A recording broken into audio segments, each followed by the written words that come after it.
Kwankwaso will win in all northern states, says Buba Galadima, and Wike's 200,000 aids will cost River State 42 billion naira, says the APC. This is Plus Politics. I am Mary Anacon.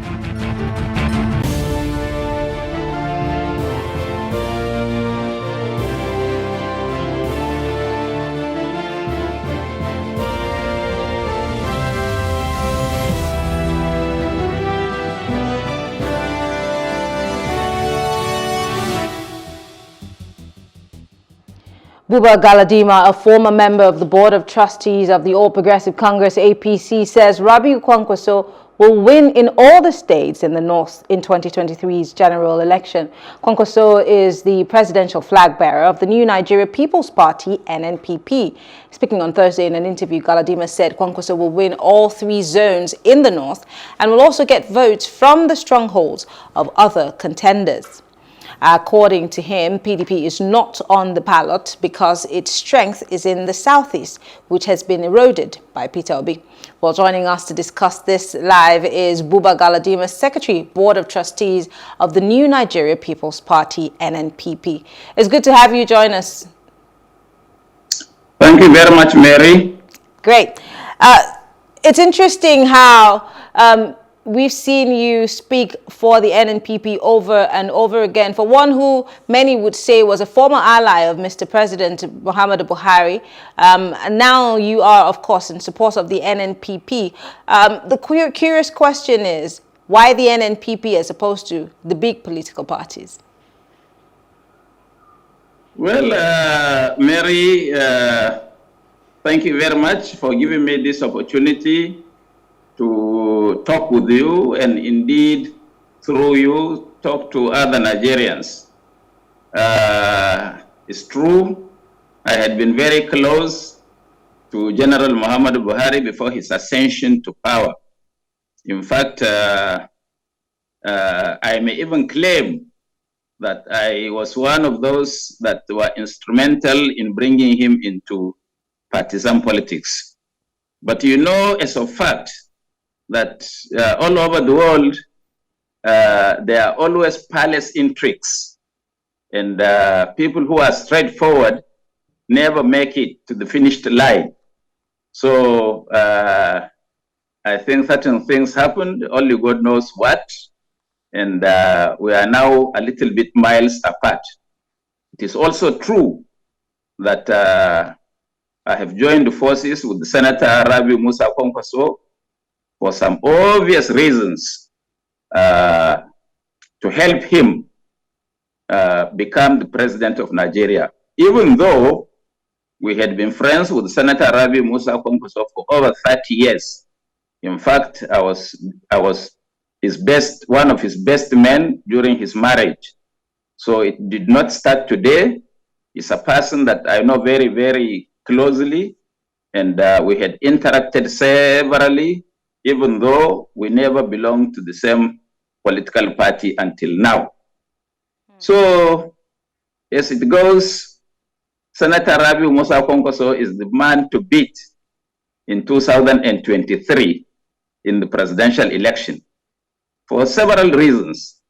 He is he is the most educated, he is the most experienced, he is the most exposed, and he has, to his credit, records of performance while in public office. He has, to his advantage,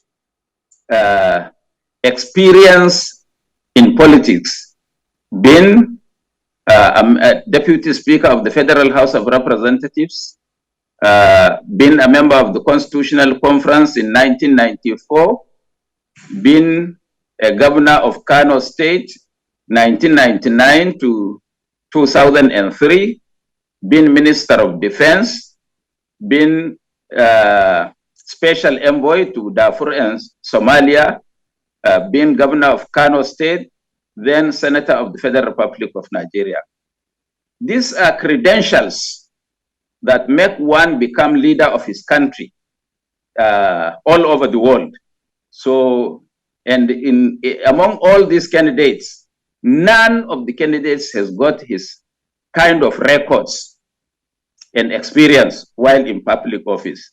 So when one joins forces with him, it is out of passion to better the lots of our country, because the man has touched the lives of ordinary Nigerians, touched the lives of young men and women. Therefore, it is only an unpatriotic Nigerian that would, among these candidates that we have today, will vote for any other person than Senator Rabiu Kwankwaso. Let's talk about the fact that he's running against two, in quote, bigwigs. The PDP has former Vice President Atiku Abubakar, who's been running for presidency for quite a while now. It also has a Bola Ahmed Tinubu for the APC, who has said that this is his turn. It's the turn of the Southwest. It's his turn to be president. And this is somebody who was also very instrumental in President Buhari becoming the president of this country. And these are people who have also held, exalted offices in the land and also belong to parties that have larger structures compared to the NNPP or any other contender. Again, apart from the fact that you've listed certain characteristics and offices that, your NNPP presidential candidate has held, does he really stand a chance against these two bigwigs, knowing again that these ones have been in power for quite some time? Well, thank you, Mary. It is true that both the APC and the PDP have got a lot of big names in them. But for us, big names really actually doesn't matter, because big names without credibility, integrity, experience, and record of performance is equal to zero. The former vice president, as you mentioned, had been running for the presidency of Nigeria for the last 30 good years. 30 good years. If I were him at his age of 77, he should go and rest and assist those who have assisted them before, like Senator Rabiu Kwankwaso, who are agile, experienced, well qualified, record of performance, as I have said earlier.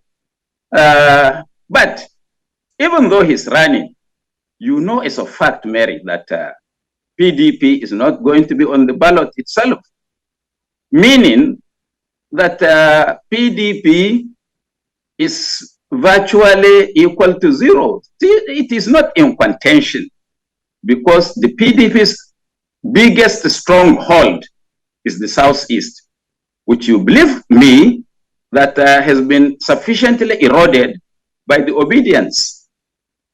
The other part where PDP is strong is also the South-South.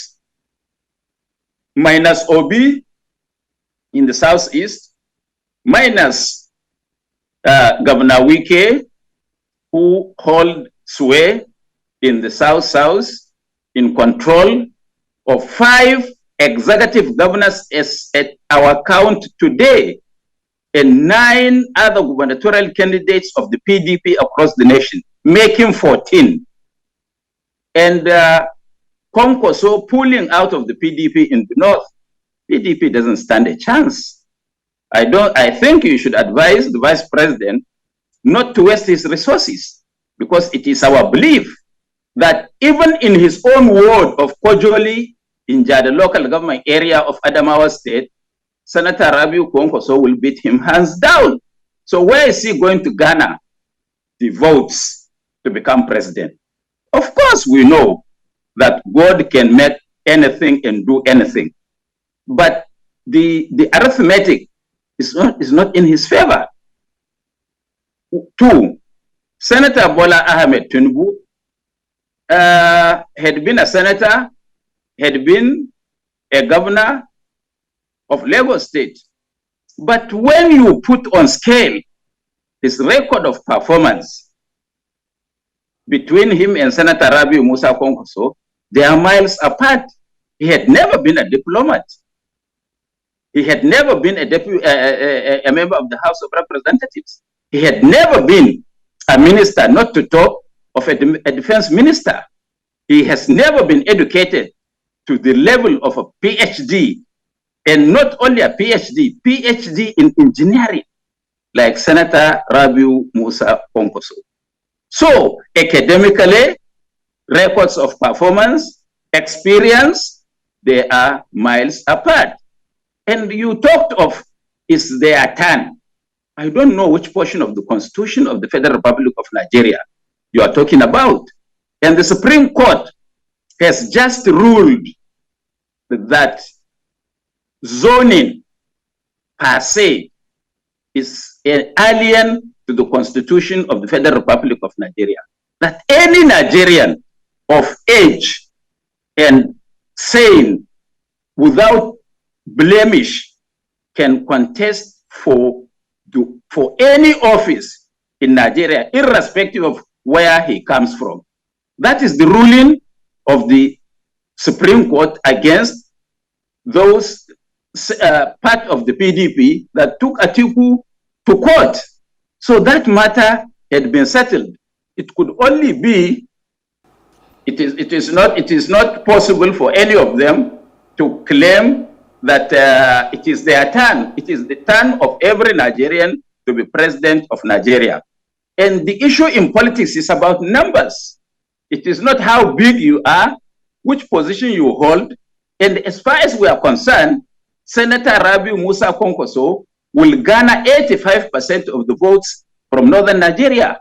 And we know as a fact that he can get at least 25% in 6 states from the South. That makes him already a president. But the issue is that even if he does not get enough spread, once he has majority, 51% of the votes cast, he can be declared the president. And we are looking at a position where, with all the candidates put together, Senator Kwankwaso can get 51% and above of the votes cast in that election. And even if that is not the case, when he gets a popular vote, majority popular vote, it means that Senator Kwankwaso, in a rerun, can become president because he controls the vast northern Nigeria where the greater population resides.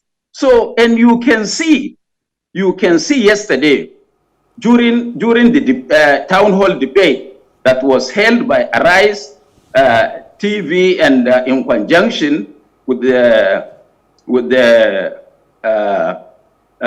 This Day newspaper, Daily Trust newspaper, Premium Times, Leadership newspaper, you had seen the performance of the young man.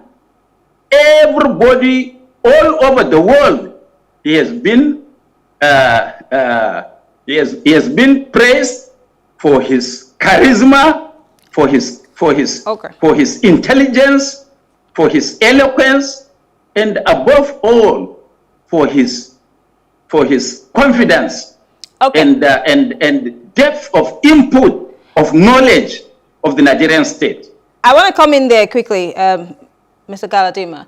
It's interesting that you keep harping on the fact that Kwankwaso will win in all the northern states, but then he's not running to be president in the north, is he? I'm curious. Because I was going to ask you earlier on, before you brought this up, if he wants to be president of Nigeria, he has to have some notoriety down south. He also has to have some notoriety in the east. He also has to have some notoriety in the middle belt. He has to have something. It can't just be that, oh, okay, well, because he's famous in the north, he's just going to win the votes in the north. What is the NNPP doing to make sure that he spreads his notoriety and has enough structure even down south here, as opposed to what you're envisaging for a runoff of some sort? What about the people in these parts? Maybe you didn't hear me. What I said is that Kwankwaso will win hands down in the whole of northern Nigeria, 85% of the votes. He needs at least 5 states in the south. And I told you that we have already calculated that he can get 6 states out of the 17 states, making him get 25% in 25 instead of 24 of the states of Nigeria. And even if he does not get that, if there is a rerun with already 85% of the North in his pocket, he can be the president of Nigeria. Maybe you have not understood my analysis. So I understand you, but so you're saying that Atiku Abubakar, even if he's from the North, stands no chance to get any votes from the North. A Tinubu, who is also part of the ruling party with Mr. President at the helm of affairs, is not going to get any votes from the North. And all of these votes, 85% in your words, would go only to Kwankwaso. And of course, the little bits and pieces will go to these people who have supposedly have a bigger structure than the NNPP. I'm just talking about the tsunami that is likely to engulf Nigeria, because there is no candidate that can be compared to Senator Rabiu Musa Kwankwaso. He is very healthy. He is very intelligent. He is courageous. He exudes confidence, and he has a record of performance, and he touched the lives of ordinary Nigerians more than any of the candidates. Look, for you, somebody who has money is something. For us, it doesn't matter, because our politics is not about money. Our politics is about service. And all that Kwankwaso is telling the world is that, look, if anybody says he wants to give you a cloth, look at the one that he's wearing. Meaning, if somebody says that he's going to do this or that, ask him, what has he done before to convince you that if given an opportunity, he could do better in future? Great. Let's move away from that. We're still staying with party politics here. Let's look at some of the things that he stated in his manifesto. I'm talking about your presidential candidate, Rabiu Musa Kwankwaso. But then let's look at it from the perspective of Nigeria, where the country is right now. Top on the list is the fact that ASU is again asking that their salaries be completely paid. We know already that ASU had been home for about 8 months, and of course the tertiary education was at some standstill. And I remember the last time I spoke to Rabiu Kwankwaso, he talked about the fact that he single-handedly did great in his state when he was governor with education. How does he hope to turn the tide? Because as it is right now, we've not necessarily scratched the surface of MDGs when it comes to education. Yes, correct. You see, we always look at history. Rabiu Musa Kwankwaso was defeated in 2003 when he ran for governor. And the reason for his defeat was because he supported General Olusegun Obasanjo, a Southerner, a Christian, at the height of the Sharia agitation in northern Nigeria. So he lost an election because of that. And he came back in 2011. When he came back, Kwankwaso never had a councillor, never had a chairman of a council, never had a commissioner, not even a board member in Kano. Yet he was able to defeat the incumbent government flat. That shows you that if he can do that in Kano, he could also do it in Nigeria. Now, we are talking of our blueprint. Our blueprint was launched last Tuesday. And we had a lot of things, a lot of goodies for every Nigerian. And that blueprint is an organic blueprint that was developed by Rabiu Musa Kwankwaso himself. And every line of that blueprint is his own thinking that was put in it. We know that some of the candidates, because they have free money, which they did not use their sweat to accumulate, they hired consultants from Europe, from America, to write their own manifestos. How can an American know where the shoe pinches a Nigerian? So our own is an original thing based on circumstances of our country. That is why it is an organic blueprint. We have a lot to say about education, and in education, Kwankwaso stands out against any candidate in this country because of his performance as governor of Kano State. In the last 4 years of his administration, he built about 11,000 primary school classrooms, built Islamia schools, built 88 secondary schools, 2 per each local government, 1 formal secondary school, one technical school.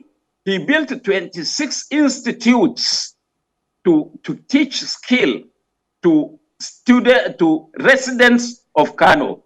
He has sent over 3,000 Kano residents to 14 countries of the world, where women and men were taken to become pilots, to become engineers, to become nurses, to become doctors, to become seafarers, and a host of so many other very, very, very important professions that are not only needed in Nigeria, but can be exported overseas.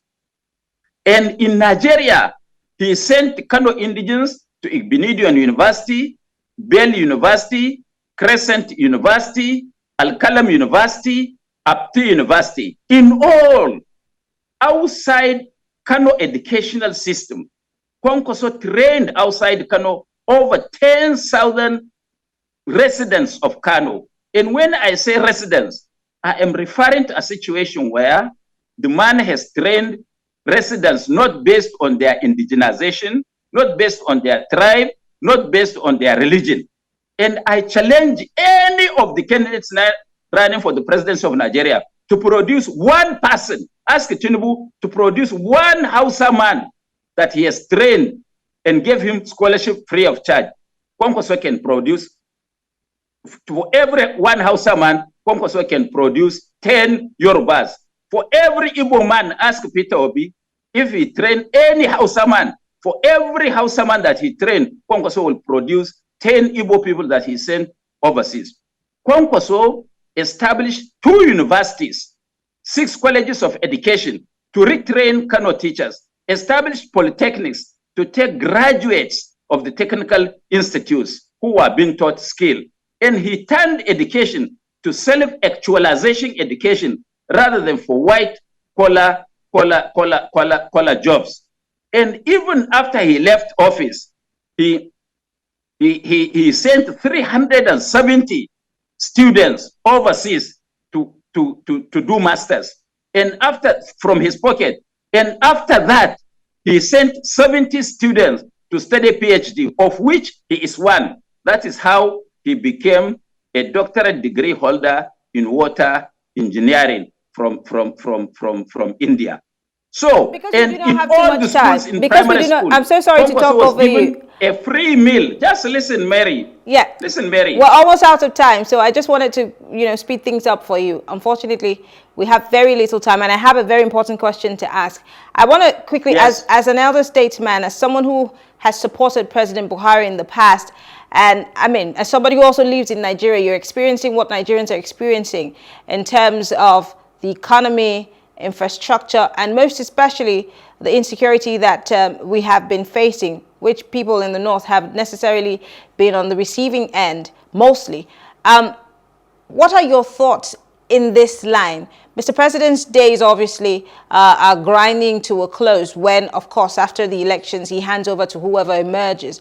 But in the meantime, how things are being dealt with now, especially for the security. Remember a few days ago where the US and UK governments issued an alert about a terrorist, a pending terrorist attack in the FCT, and this had led to some people, closing up shop and leaving the country. Of course, the Minister for Information had come out to say it was clickbait and it was nothing for us to be alarmed about. But looking at all of these issues and how the government of the day has handled them, how well do you think that President Buhari has done, and what will posterity remember him for? No, look, Tinubu supported General Buhari to become president. That is no news. It is true. But for Tinubu to come out and say he will build on what Buhari is doing, that is a minus for you. What is happening to Nigerians? You want to build on what Buhari is doing to you, to the country, the division, the insecurity, the economic meltdown.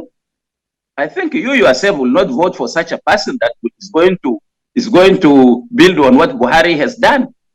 So that is one. But even if he supported Buhari, that is personal to him. It's not personal to us. So, and we have nothing to do with the government of Buhari. Having said that, if there is a prevailing insecurity that made other countries to evacuate from Nigeria, it is a failure of the APC. Therefore, no APC man should be allowed to take on the saddle of the of this country, having seen what they had done haven't seen what they had done to the system. So how can you, in your right senses, for example, vote an APC man who want to build on the legacies of General Buhari? Those legacies are not positive. So in fact, that is in itself is a failure on the side of the person who wants to build on what this government had done. But that is not the issue.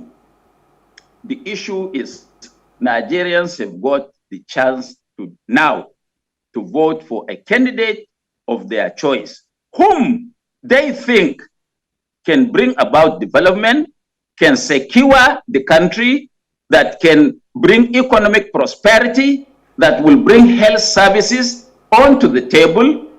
This is what is before us. Okay. And I want to add that as we speak today, me and you now, Kano is the most peaceful state in the whole of the federation.